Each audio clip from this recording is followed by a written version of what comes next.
Nah, kali ini di Bali, tepatnya di Buleleng, ada 3 desa yang berhasil kembangkan buah manggis organik yang memiliki kualitas baik.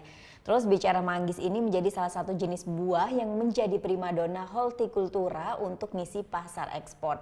Nah, manggis organik dari Buleleng ini mungkin tampilannya kalah menarik ya dari buah lainnya, tapi rasanya unggul, nilainya juga ekonominya menjanjikan.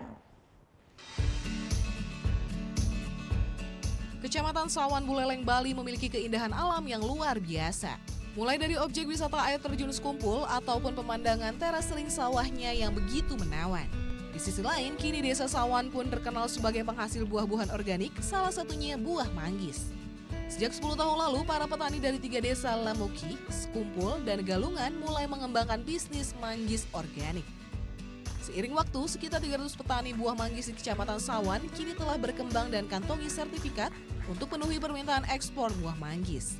Padahal jauh sebelum seperti sekarang, manggis-manggis ini hanya bisa dipenuhi pasar lokal Bali dengan harga jual yang relatif lebih murah.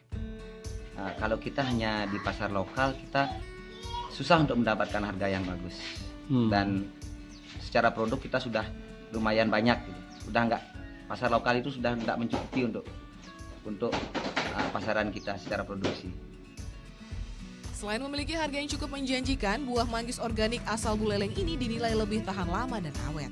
Meskipun warna kulit buah tidak begitu menarik, namun rasa manis manggis organik asal Buleleng ini sangat digemari konsumen asal Cina dan Jepang. Lebih sekarang di Buleleng kapasitas ekspor per hari 30 ton per hari dan akan naik terus karena musim baru dimulai. Nanti musim normal di Buleleng akan mulai di bulan Desember akhir biasanya sampai bulan Maret, April bahkan Mei.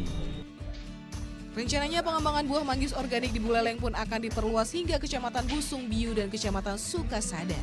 2 desa tersebut dipilih karena memiliki topografi yang relatif sama dengan Kecamatan Sawan, Buleleng, dan Bali. Itu Wijana melaporkan untuk NET. Oh yang beneran? Iya, oke. Manggis tadi gue pernah. Nah, udah kan nonton beritanya? Jangan lupa di subscribe, di like, dan juga di komen ya akun YouTube dari Net Bali. Terima kasih udah subscribe. Yang belum, jangan sampai lupa. Di sebelah sini nih. Notif subscribe.